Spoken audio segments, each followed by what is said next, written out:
Hello friends, आज हम बात करेंगे अपने जो हमारा सब्जेक्ट है अप्रैल इंडस्ट्री एंड प्रोडक्शन मैनेजमेंट। इसमें हम सबसे पहले बात करते हैं अपने सिलेबस के बारे में कि हम इस वीडियो में बात करते हैं कि हम आगे चल के अपने सिलेबस में क्या क्या चीज़ करेंगे। तो सबसे पहले हम लोग बात करते हैं अप्रैल इंडस्ट्री एंड प्रोडक्शन मैनेजमेंट की, जिसमें हम सबसे पहले बात करेंगे कि सबसे पहले तो हम बात करते हैं कि अप्रैल इंडस्ट्री और प्रोडक्शन मैनेजमेंट होता क्या है। अप्रैल क्या होता है? अप्रैल होता है हमारा पर्सनल आउटफिट, जिसको हम बोलते हैं। इसको हम अपना पर्सनल आउटफिट भी बोल सकते हैं, इसको आप परिधान बोल सकते हो, कपड़ा बोल सकते हो या फिर गारमेंट बोल सकते हो, जिसमें हम लोग हेड गियर और अपने फुटवेयर को भी इंक्लूड कर सकते हैं। अप्रैल इंडस्ट्री जहाँ पे एक फैब्रिक से एक 3 डायमेंशनल गारमेंट को तैयार किया जाता है, और प्रोडक्शन मैनेजमेंट कि उसको तैयार करने में, उस प्रोडक्ट को तैयार करने में किस तरीके से उसको मैनेज किया जाता है कि एक सिंपल डिज़ाइन से एक फाइनल प्रोडक्ट किस तरीके से तैयार किया जाता है। उसके लिए हमें क्या क्या प्रोसेस फॉलो करने पड़ते हैं कि सबसे पहले एक डिज़ाइन तैयार होता है, उसके बाद उसका पैटर्न बनता है, फिर उसका सैंपल मेकिंग होती है, फिर प्रोडक्ट पैटर्न बनता है, फिर ग्रेडिंग होती है, मार्कर मेकिंग होती है, स्प्रेडिंग होती है, कटिंग होती है, शॉर्टिंग होती है या फिर बंडलिंग होती है, स्विंग होती है, या फिर उसको फिर बाद में असेंबलिंग किया जाता है, फिर उसका इंस्पेक्शन करते हैं, उसको प्रेस करते हैं, फिनिशिंग करते हैं, फाइनल इंस्पेक्शन करते हैं, पैकिंग करते हैं। आइए बात करते हैं कि अप्रैल इंडस्ट्री एंड प्रोडक्शन मैनेजमेंट में सिलेबस होता क्या है। अब हम बात करते हैं कि अप्रैल इंडस्ट्री एंड प्रोडक्शन में हम लोग क्या क्या टॉपिक कवर करेंगे, क्या क्या चीज़ हम इसमें स्टडी करेंगे। सबसे पहले हम बात करते हैं सबसे पहले यूनिट की, origin of Indian apparel industry, कि भारत में अपैरल इंडस्ट्री की शुरुआत कब हुई थी, उसका ओरिजिन कब हुआ था, उसकी हिस्ट्री क्या है। हमारे इंडिया में जो हमारा गारमेंट इंडस्ट्री है या फिर हमारा अपैरल इंडस्ट्री है, उसका ओरिजिन क्या है, उसकी हिस्ट्री क्या है। उसमें हम लोग बाद में बात करेंगे कि उसकी स्ट्रेंथ क्या होती है, उसकी वीकनेस क्या होती है, उसकी थ्रेट क्या होता है, उसकी अपॉर्चुनिटी टू इंडस्ट्री क्या होती है, क्या क्या हमें अपॉर्चुनिटी मिलती है इंडस्ट्री में।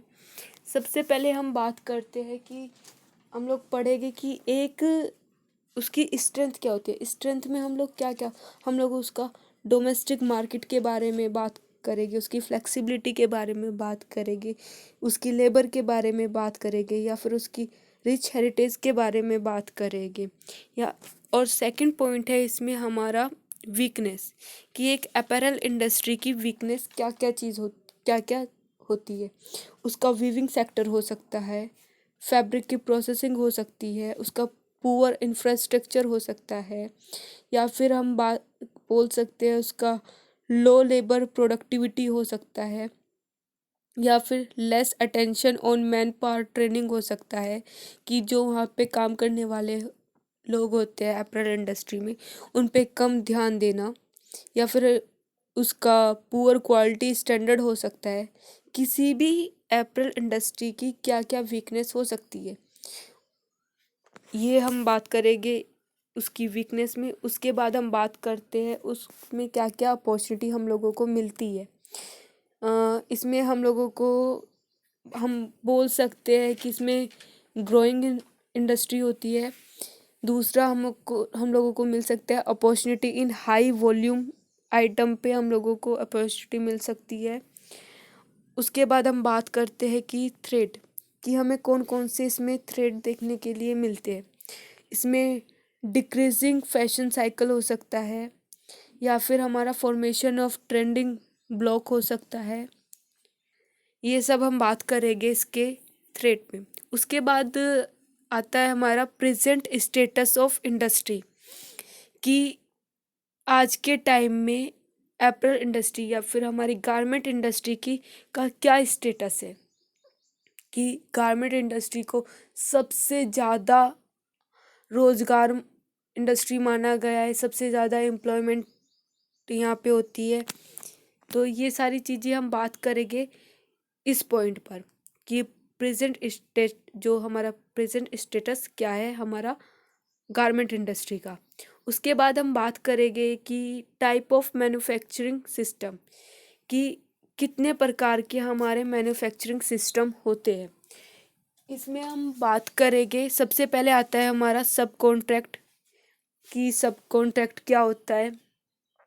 उसके बाद होल गारमेंट, कि होल गारमेंट क्या होता है। होल गारमेंट हमारे दो तरीके के से किए जा सकते हैं, जैसे हमारा कंप्लीट होल गारमेंट हो सकता है या फिर डिपार्टमेंटल होल गारमेंट होता है। इसमें एक गारमेंट को एक ही बंदा पूरा स्टिच करता है।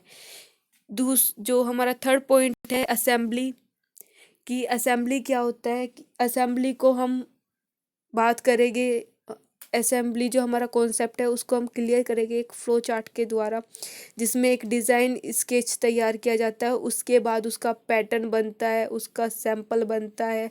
इस तरीके से वो पूरा का पूरा एक फ्लो चार्ट यहाँ पे बात करेंगे कि किस तरीके से एक पूरा का पूरा हमारा गारमेंट तैयार होता है, कि कैसे हम उसमें एक सिंपल एक डिज़ाइन से उसको एक फाइनल प्रोडक्ट तक लेके जाते हैं। सबसे पहले जैसे इसमें असेंबली में हमारा जो आता है वो डिज़ाइन करना आता है, या फिर किसी भी गारमेंट का स्केच तैयार करना होता है। उसके बाद उसका पैटर्न डिज़ाइन बनाते हैं, फिर उसको हम सैंपल मेकिंग बनाते हैं, फिर उसका प्रोडक्शन पैटर्न होता है, फिर ग्रेडिंग करी जाती है, फिर मार्कर मेकिंग करता है, उस पर मार्क वगैरह लगाता है, फिर उसको स्प्रेड किया जाता है फैब्रिक को, फिर उसकी कटिंग होती है, फिर उसकी सॉर्टिंग वगैरह करते हैं, बंडलिंग वगैरह बनाते हैं, फिर उसको स्विंग के लिए लेके जाते हैं, फिर उनको असेंबल किया जाता है, फिर उसका इंस्पेक्शन करते हैं, फिर उसको प्रेसिंग वगैरह करके उसकी फिनिशिंग करी जाती है, फिर उसका फाइनल इंस्पेक्शन करते हैं कि कहीं पर कोई भी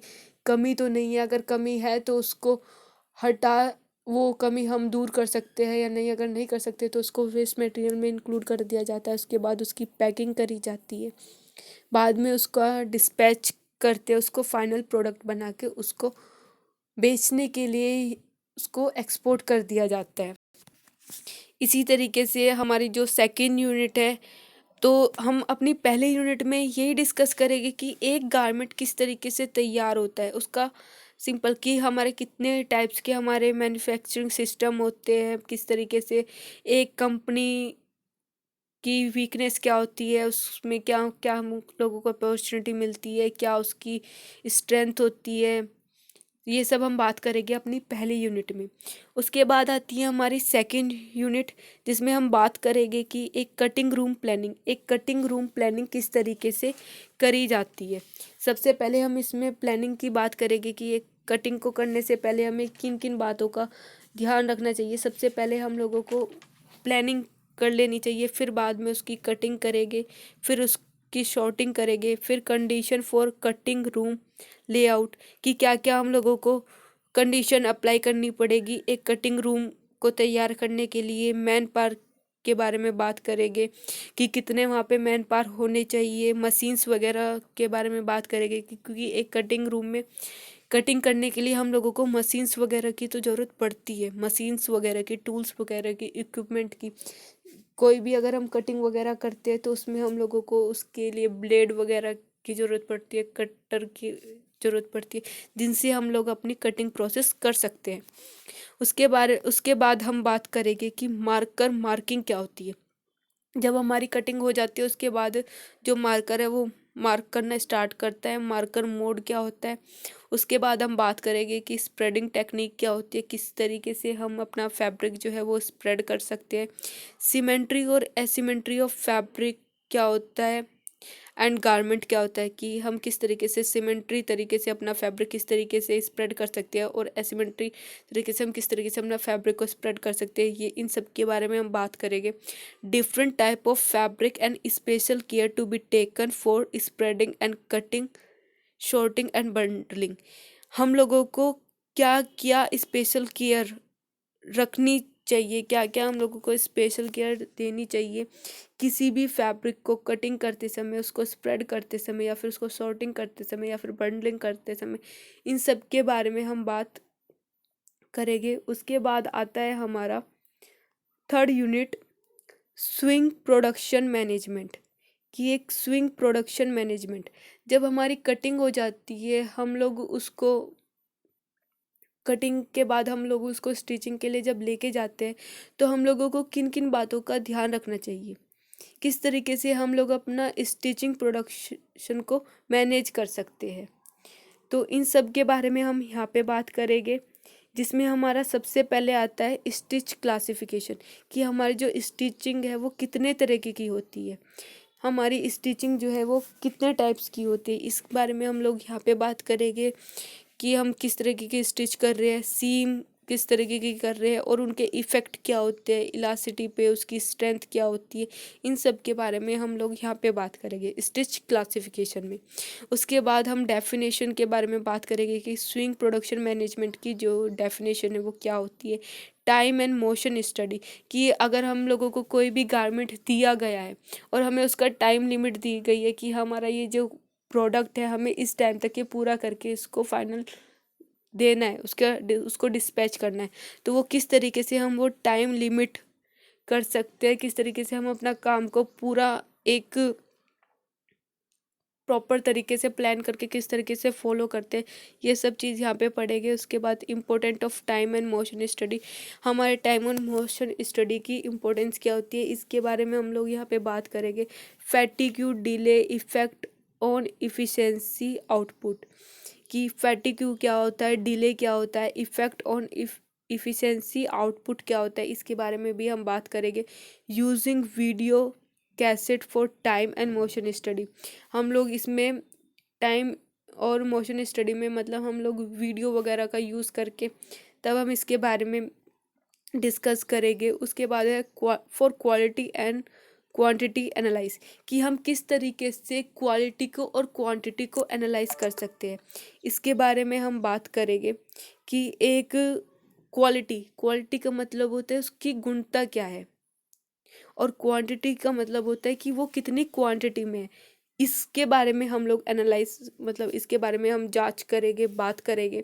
उसके बाद डॉक्यूमेंटेशन किस तरीके से करी जाती है, कि किस तरीके से एक पूरा चार्ट फ्लो किया जाता है, किस तरीके से वो प्रोसेस करी जाती है, कि प्रोडक्शन डिपार्टमेंट में किस तरीके से प्रोसेस करा जाता है चार्ट वगैरह का, वो सारी चीज़ हम डॉक्यूमेंट किस तरीके से तैयार करे जाते हैं किसी भी प्रोडक्ट के या किसी भी गारमेंट के टैग पैक वगैरह, ये सारी चीज़ हम लोग यहाँ पे डिस्कस करेंगे। उसके बाद है हमारा कंट्रोल फॉर्म, कि किस तरीके से सारी चीज़ों को कंट्रोल किया जाता है, उसके बारे में हम डिस्कस करेंगे। फ्लो चार्ट के द्वारा हम स्विंग प्रोडक्शन मैनेजमेंट को यहाँ पे समझेंगे। उसके बाद है हमारा प्रोडक्शन कंट्रोल सिस्टम, कि किसी भी गारमेंट का किस तरीके से हम उस प्रोडक्शन किसी भी गारमेंट का अगर हम प्रोडक्शन कर रहे हैं तो उसको हम किस तरीके से कंट्रोल कर सकते हैं।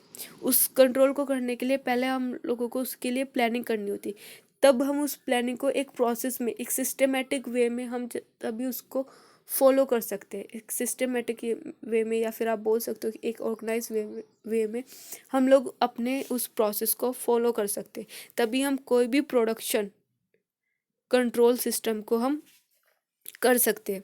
उसके बाद हम बात करेंगे कि डेफिनेशन की बात करेंगे कि कितने टाइप्स के हमारे स्विंग प्रोडक्शन हम लोग करते हैं, उसका क्राइटेरिया क्या होता है, उसकी इम्पोर्टेंस क्या होती है, हम प्लानिंग वगैरह जो करते हैं उसका लेआउट वगैरह, इन सब के बारे में भी हम लोग इसमें स्विंग प्रोडक्शन मैनेजमेंट में हम लोग डिस्कस करेंगे। उसके बाद आता है हमारा फोर्थ यूनिट फिनिशिंग। फिनिशिंग होती क्या, इसके बाद आता है हमारा फोर्थ यूनिट फिनिशिंग, कि एक प्रोडक्ट की स्टिचिंग होने के बाद में हम लोग देखते हैं कि वो प्रॉपर तरीके से फिनिश है या नहीं है, उसकी स्टिचिंग वगैरह प्रॉपर तरीके से हुई है, कहीं पे कोई थ्रेड वगैरह तो नहीं बचा हुआ है, उस पे कोई दाग वगैरह तो नहीं लगा हुआ है, प्रॉपर तरीके से वो फिनिश है, उस पर प्रॉपर तरीके से हम लोगों ने प्रेस वगैरह करी हुई है या नहीं है, ये सारी चीज़ हम लोग फिनिशिंग डिपार्टमेंट में देखते हैं। फिनिशिंग जिसमें हम लोग शेपिंग के बारे में बात करेंगे, प्रेसिंग क्या होती है, प्रोसेसिंग क्या होती है, उसमें क्या क्या हम लोग इक्विपमेंट यूज़ करते हैं, आयरन वगैरह, प्रेस वगैरह। उसके बाद हम बात करेंगे क्वालिटेटिव एंड क्वांटिटिव एनालिसिस, कि क्वालिटेटिव और क्वांटिटिव एनालिसिस किस तरीके से करी जाती है, उसके बाद किस तरीके से उसे कंट्रोल किया जाता है। और उसके बाद हम बात करेंगे कि रिमूवल ऑफ डिफरेंट स्टेन, कि किस तरीके से अलग अलग तरह के दाग वगैरह हटाए जाते हैं, इसके बारे में हम बात करेंगे कि अलग अलग तरह। ये सबसे ज़्यादा आपका इम्पोर्टेंट है, रिमूवल ऑफ डिफरेंट स्टेन। ये आपके हर साल क्वेश्चन पेपर में आता है, तो इस पे थोड़ा ज़्यादा फोकस करना कि रिमूवल ऑफ डिफरेंट स्टेन होता क्या है। उसके बाद आती है हमारी 5th यूनिट। इसमें आता है कॉस्ट एंड कॉस्ट कंट्रोल, कि किस तरीके से हम अपने प्रोडक्ट की जो है वो कॉस्ट निकालते हैं और किस तरीके से अपने जो प्रोडक्ट है उसकी कॉस्ट को कंट्रोल करते हैं, कि जो हमारे बायर ने हमें कॉस्ट दी है उससे हम लोगों ने ज़्यादा लागत तो नहीं लगाती है। तो ये सारी चीज़ को हम यहाँ पे डिस्कस करेंगे कि किस तरीके से हम अपने एक फाइनल प्रोडक्ट की कॉस्ट को मैनेज करते हैं। उसके बाद हम लोग इसमें डेफिनेशन को पढ़ेंगे, इसके टाइप्स को पढ़ेंगे, इसके एक्सपेंसेस को पढ़ेंगे। उसके बाद हम बात करते हैं production cost control and cost reduction, कि किस तरीके से एक प्रोडक्शन कॉस्ट करी जाती है और किस तरीके से एक कॉस्ट को रिड्यूस किया जाता है, उसके बारे में हम बात करेंगे। ब्रेक इवन एंड चार्ट के बारे में हम बात करेंगे। उसके बाद हम हमारी आती है 6th यूनिट, जिसमें हम क्वालिटी कंट्रोल के बारे में बात करेंगे, उसकी डेफिनेशन क्या होती है, उसकी स्कोप क्या होता है, इस establishing raw material quality control and their procedure, किस तरीके से एक रो मटेरियल क्वालिटी कंट्रोल को इस्टेब्लिश किया जाता है और उसके क्या क्या प्रोसीजर होते हैं। उसके बाद establishing processing quality control and their procedure क्या होता है, ये इन सब के बारे में बात करेंगे। Quality control for finish garment क्या होती है, क्वालिटी कंट्रोल फॉर पैकेजिंग क्या होती है, इंडस्ट्री वाइड क्वालिटी स्टैंडर्ड क्या होते हैं, जो हमारे क्वालिटी स्टैंडर्ड चलते हैं उनके बारे में बात करेंगे। Standard and specification, ISO inspection क्या होता है, इंस्पेक्शन क्या होता है, उस इंस्पेक्शन मेथड क्या होता है, different type of quality control कौन कौन से होते हैं उनके बारे में बात करेंगे। 7th यूनिट है हमारी competition and automation for apparel manufacturing, कि आज के टाइम में जो एप्रल इंडस्ट्री है, क्योंकि एप्रल इंडस्ट्री आज के टाइम में सबसे ज़्यादा डेवलपिंग इंडस्ट्री है, जो हर साल डेवलप ही होती जाती है, और ये इंडस्ट्री एग्रीकल्चर के बाद सेकंड नंबर पे आती है सबसे बड़ी इंडस्ट्री में, जो हमारे इंडिया में बहुत सारे जो बेरोजगार लोग हैं उनको रोजगार देती है, इसीलिए सेकंड लार्जेस्ट इंडस्ट्री में ये आती है। और सबसे लास्ट में आता है हमारा फैक्ट्री विजिट। तो अब हम बात करेंगे कि किस तरीके से हम लोग अपना सिलेबस कंप्लीट करें। तो आइए स्टार्ट करते हैं अपना पहला lecture apparel industry and production management का, जिसमें हम बात करेंगे कि अपैरल क्या होता है, अपैरल इंडस्ट्री क्या होती है, apparel industry and production management होता क्या है। तो सबसे पहले हम बात करते हैं एक अपैरल होता क्या है। एक अपैरल एक पर्सनल आउटफिट होता है या फिर एक गारमेंट होता है, एक क्लोथिंग होती है जिसमें इंक्लूड होते हैं हमारे वेयर, हेडवियर और हमारे फुटवियर, या फिर आप लोग बोल सकते हो कि एक अपैरल जो है ये हमारा एक पर्सनल आउटफिट होता है। इसको आप एक व्यक्तिगत पोशाक भी बोल सकते हो, एक गारमेंट बोल सकते हो, या फिर एक क्लोथिंग बोल सकते हो। उसके बाद हम बात करते हैं कि एक अपैरल इंडस्ट्री होती क्या है। एक apparel industry which make ready to wear clothing, एक अपैरल इंडस्ट्री वो होती है जहाँ पे रेडी टू वियर क्लोथ बनाए जाते हैं, तैयार करे जाते हैं। एक ऐसा उद्योग जहाँ पे आप लोग पहनने के योग्य कपड़ों को तैयार करते हो, उसे कहा जाता है एक अपैरल इंडस्ट्री। जहाँ पे एक सिंपल फैब्रिक से हम लोग एक 3 डायमेंशनल गारमेंट को तैयार करते हैं, उसको बोला जाता है अपैरल इंडस्ट्री। अब हम बात करते हैं, जब हम लोगों को पता चलता है कि एक रेडी टू वेयर गारमेंट होता क्या है, जहाँ पे हम लोग पहनने योग्य गारमेंट बनाए जाते हैं, उसको बोला जाता है अपैरल इंडस्ट्री, या फिर हम बोल सकते हैं इसको गारमेंट इंडस्ट्री। गारमेंट इंडस्ट्री हमारी 3 तरह की होती है। सबसे पहली हमारी वूवन गारमेंट फैक्ट्री, दूसरी है हमारी निटेड गारमेंट फैक्ट्री और थर्ड है हमारी स्वेटर गारमेंट फैक्ट्री। जो हमारी वूवन गारमेंट फैक्ट्री है ये होती है जिस फैक्ट्री में वूवन फैब्रिक से गारमेंट प्रोड्यूस करे जाते हैं उसको बोला जाता है वूवन गारमेंट फैक्ट्री। उसके बाद है हमारी knitted garment factory. Knitted garment factory वो गारमेंट फैक्ट्री होती है जहाँ पे निटेड फैब्रिक से हम लोग अपने गारमेंट प्रोड्यूस करते हैं। उसके बाद आता है हमारा स्वेटर फैक्ट्री। स्वेटर फैक्ट्री वो फैक्ट्री होती है जहाँ पे स्वेटर प्रोड्यूस करे जाते हैं। अगर हम बात करें कि एक अपैरल इंडस्ट्री में कौन कौन से डिपार्टमेंट होते हैं, तो एक अपैरल इंडस्ट्री में प्रोडक्शन डिपार्टमेंट होता है, हमारा क्वालिटी डिपार्टमेंट होता है, स्टोर डिपार्टमेंट होता है, मर्चेंडाइजिंग डिपार्टमेंट होता है, एचआर डिपार्टमेंट होता है, कंप्लेंट डिपार्टमेंट होता है, परचेज डिपार्टमेंट होता है।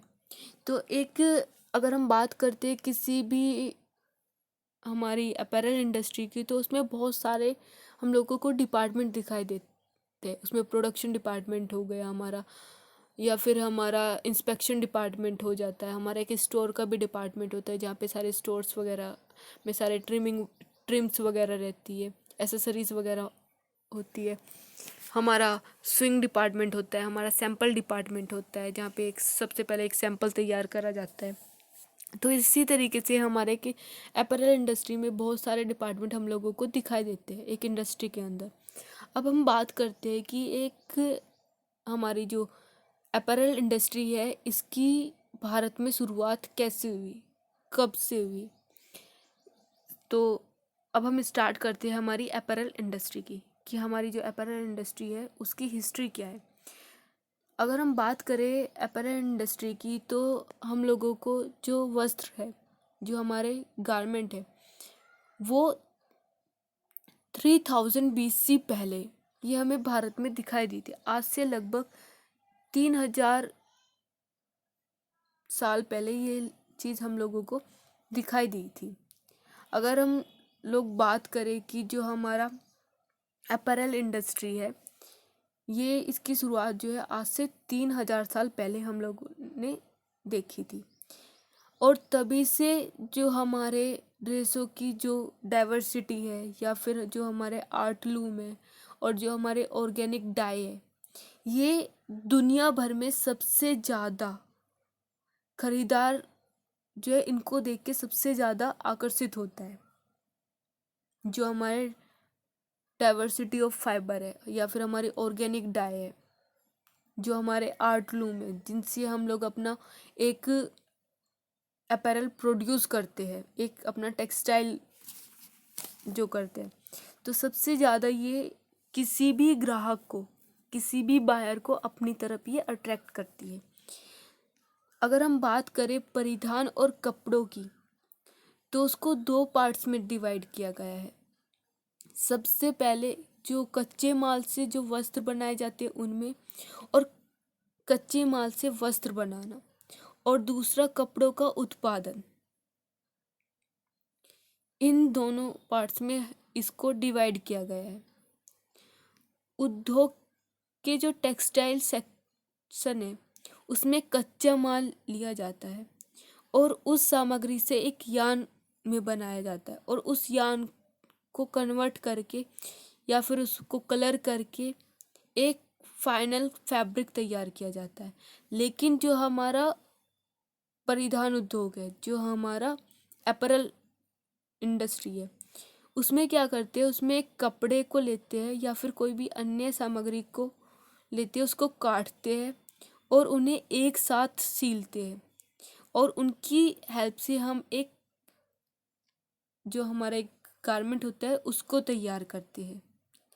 हमारी अपैरल इंडस्ट्री में हम लोग शूज़ वगैरह, पैंट वगैरह, टॉप वगैरह, ये सारी चीज़ भी हम यहाँ पे प्रोड्यूस कर सकते हैं। अगर हम बात करें कि इंडिया जो है, India is world second larger producer of garment industry after China. अगर हम बात करें जो इंडिया है वो सेकंड नंबर का सबसे बड़ा सबसे बड़ा प्रोड्यूसर है गारमेंट इंडस्ट्री का। किसके बाद? चाइना के बाद। चाइना के बाद हमारा जो इंडिया है, जो भारत है, वो दुनिया का सबसे बड़ा गारमेंट इंडस्ट्री कहलाया जाता है। गारमेंट इंडस्ट्री किसका? प्रोडक्शन का। उसके बाद the garment industry in India is one of the oldest manufacturing sector in the country and currently its largest. जो गारमेंट इंडस्ट्री है वो इंडिया में सबसे पुरानी मैन्युफैक्चरिंग कंट्री कहलाई जाती है और आज भी वो सबसे बड़ी है। अगर हम बात करें गारमेंट इंडस्ट्री की, तो गारमेंट इंडस्ट्री जो है वो एग्रीकल्चर के बाद दूसरे नंबर पे सबसे बड़ी इंडस्ट्री कहलाई जाती है। The garment industry fulfil a victor role in Indian economy. जो हमारी गारमेंट इंडस्ट्री है उसने एक बहुत ज़्यादा इम्पोर्टेंट रोल प्ले किया है हमारी इकोनॉमिक कंडीशन पे। जो हमारी आर्थिक व्यवस्था है इंडिया की, जो हमारी गारमेंट इंडस्ट्री है उसने बहुत सारी जो हमारी ज़रूरतें होती है उसको फुलफ़िल किया है और उसमें बहुत ज़्यादा इसने अपनी अहम भूमिका निभाई है। क्योंकि गारमेंट इंडस्ट्री ने बहुत सारे जो बेरोज़गार लोग होते हैं उनको अपने यहाँ पे रोज़गार दिया है, उनको अपने यहाँ पे नौकरी दी है। चाहे वो ज़्यादा पढ़ा लिखा हो या फिर वो कम पढ़ा लिखा हो, गारमेंट सेक्टर एक ऐसा सेक्टर है जहाँ पे दोनों तरह के लोगों को जॉब प्रोवाइड करी जाती है। उनकी क्वालिफ़िकेशन को देखकर उनको दोनों को हम यहाँ पे जॉब अवेलेबल होती है। उसके बाद अगर हम बात करें, it is a major foreign exchange earner. ये सबसे बड़ा फॉरेनर एक्सचेंज है जहाँ पे पैसे कमाने का, जहाँ पे एक्सपोर्ट और इम्पोर्ट सबसे ज़्यादा किया जाता है। And after agriculture it is larger employ with total workforce.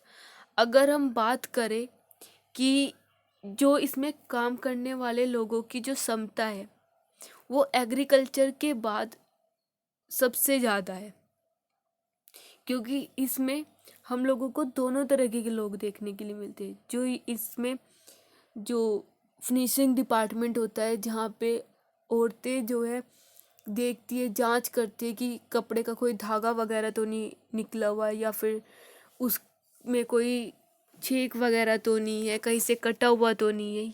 तो ये सारी चीज़ें कौन करता है? जिनकी एजुकेशन लेवल थोड़ा सा कम होता है। तो ऐसा नहीं है कि इस सेक्टर में सिर्फ जो हाई एजुकेटेड लोग होते हैं उन्हीं को जॉब मिलती है। इसमें कम क्वालिफाइड जो लोग होते हैं उनको भी जॉब अवेलेबल होती है। एग्रीकल्चर के बाद ये सेकंड लार्जर एम्प्लॉयमेंट यहाँ पे दी जाती है। मतलब एग्रीकल्चर के बाद अगर हम देखें इंडिया में तो सबसे ज़्यादा काम करने वाले लोग हम लोगों को गारमेंट मैन्युफैक्चरिंग उसमें देखने को मिलते हैं। उसके बाद हम बात करते हैं the garment industry cover a wide range of activity. जो हमारी गारमेंट इंडस्ट्री है वो कवर करती है एक वाइड रेंज ऑफ एक्टिविटी को। इसमें हमारी बहुत सारी एक्टिविटी फॉलो करी जाती है। जैसे अगर हम बात करें कटिंग की एक्टिविटी करी जाती है, जो फैब्रिक कटिंग होता है वो यहाँ पे करी जाती है, प्रेसिंग वगैरह करी जाती है। बहुत सारी अलग अलग एक्टिविटी है जो यहाँ पे एक गारमेंट इंडस्ट्री में करी जाती है। India's garment sector earn high export revenue. जो हमारा इंडियाज़ गारमेंट जो सेक्टर है वो अर्न करता है सबसे ज़्यादा एक्सपोर्ट रिवेन्यू को। These include the production of natural raw material such as cotton, jute, silk and spun yarn। इसमें इंक्लूड करे जाते हैं, इसके प्रोडक्शन जो हम करते हैं उसमें नेचुरल मटेरियल में जो हम करते हैं उसमें नेचुरल जो हमारा नेचुरल रॉ मटेरियल है उसमें क्या क्या चीज़ आती है? हमारा कॉटन हो गया, जूट हो गया, सिल्क हो गया, स्पन यार्न हो गया, ये सारे आते हैं हमारे प्रोडक्शन ऑफ रॉ मटेरियल में। और and fifth largest producer of synthetic fibre and yarn. ये फिफ्थ लार्जर प्रोड्यूसर है हमारा सिंथेटिक फाइबर और यार्न का। 5th नंबर पे सबसे बड़ा लार्जेस्ट प्रोड्यूसर किसका है? ये सिंथेटिक फाइबर और यार्न का। नेक्स्ट आता है हमारा the Indian garment industry workforce predominantly comprises first generation women worker. अगर हम बात करें कि जो इंडियन गारमेंट इंडस्ट्री का जो वर्क फोर्स है उसमें सबसे ज़्यादा हम लोगों को वुमेन दिखाई देती है काम करते हुए। वुमेन सबसे ज़्यादा यहाँ पे काम करते हुए हम लोगों को दिखती है। Most of women involve in garment industry. सबसे ज़्यादा जो गारमेंट इंडस्ट्री में जो सबसे ज़्यादा इन्वॉल्व होती है, जो काम करते हुए हम लोगों को दिखाई देती है, वो वुमेन दिखाई देती है as compare to man. All type women can get job in garment industry is that educated or uneducated। Garment industry में हर तरह की वुमेन को जॉब अवेलेबल होती है, चाहे उनकी एजुकेशन लेवल हाई हो या फिर वो कम हो। यहाँ पे हर तरह की वुमेन्स को जॉब अवेलेबल होती है। अगर कोई हाई एजुकेटेड वुमेन है तो वो मर्चेंडाइजिंग डिपार्टमेंट में काम कर सकती है, वो पैटर्न मेकर मास्टर की जगह काम कर सकती है। इसी तरीके से अगर किसी की क्वालिफिकेशन लेवल कम है तो वो जो हमारा प्रोडक्शन डिपार्टमेंट होता है वो उसमें जाके काम कर सकती है। तो यहाँ पे हर वुमेन के लिए एक अलग जॉब अवेलेबल होती है। उसके बाद हम बात करते हैं income of garment industry share more part in gross domestic product of nation. जो इनकम है गारमेंट इंडस्ट्री की वो शेयर कर दी जाती है, सबसे ज़्यादा शेयर करती है अपने जो गारमेंट इंडस्ट्री है वो अपनी इनकम का सबसे ज़्यादा पार्ट जो है वो शेयर करती है gross domestic product of nation में। It play an important role in economic growth, और इसीलिए वो सबसे ज़्यादा इम्पोर्टेंट रोल प्ले करती है हमारी इकोनॉमिक ग्रोथ, हमारी आर्थिक विकास के लिए सबसे ज़्यादा महत्वपूर्ण भूमिका निभाती है हमारी गारमेंट इंडस्ट्री, या फिर हम बोल सकते हैं अपैरल इंडस्ट्री, क्योंकि इस इंडस्ट्री ने 38 मिलियन लोगों को अपने यहाँ पे रोजगार प्रदान किया है।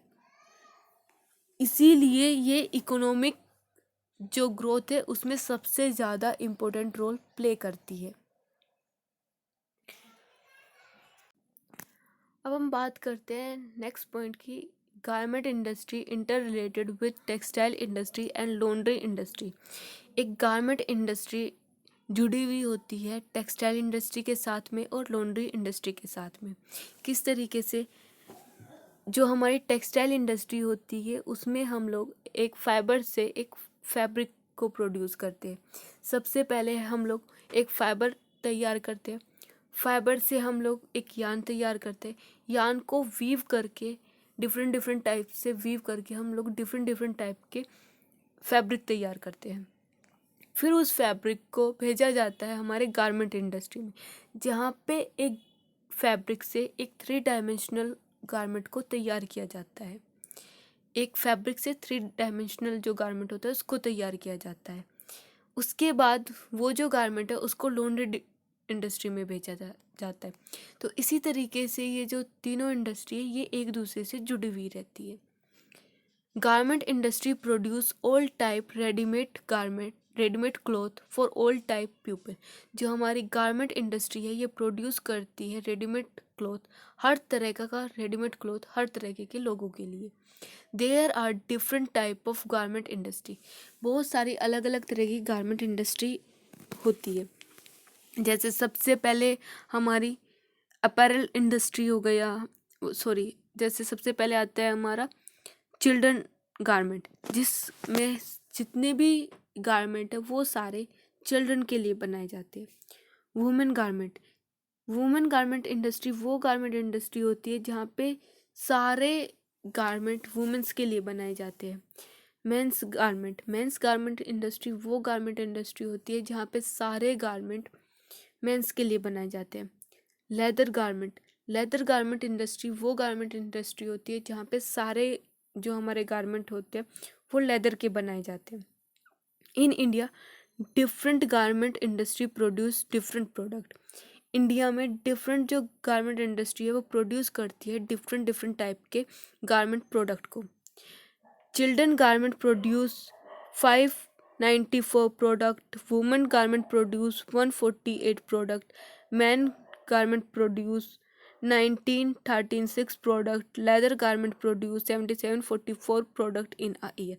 इस तरीके से हर गारमेंट इंडस्ट्री अपने अलग अलग गारमेंट जो है वो प्रोड्यूस करती है। तो इसी की तरह यही था कि हमारा ओरिजिन यही है कि एक अपैरल इंडस्ट्री जो है वो किस तरीके से हमारे इंडिया में डेवलप हुआ। जो अपैरल इंडस्ट्री है वो हमारे इंडिया में करीब 3 साल 3000 BC पहले वो इंट्रोड्यूस हुआ था।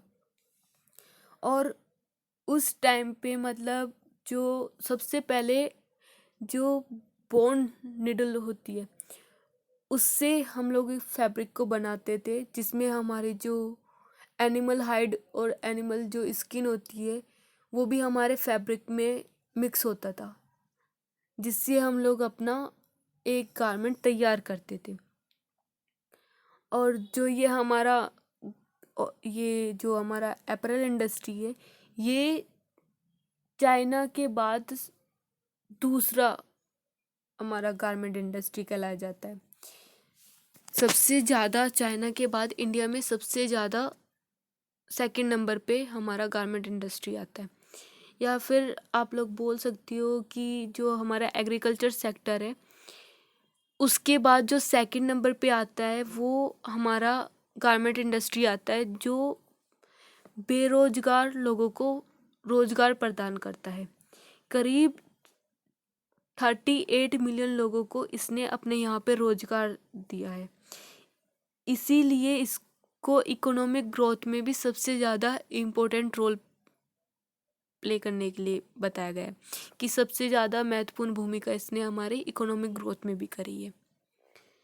तो यही है कि नेक्स्ट चैप्टर में यहाँ पे हमारा जो ओरिजिन ऑफ अपैरल इंडस्ट्री है कि किस तरीके से हमारे अपैरल इंडस्ट्री की हिस्ट्री क्या है, मतलब किस तरीके से अपैरल इंडस्ट्री होता है, इसके बारे में हमारा ये चैप्टर यहाँ पे जो टॉपिक है वो ख़त्म होता है। नेक्स्ट क्लास में हम बात करेंगे कि एक अपैरल इंडस्ट्री की स्ट्रेंथ क्या होती है, उसकी वीकनेस क्या होती है और उसकी अपॉर्चुनिटी क्या होती है, उसकी थ्रेट क्या होती है।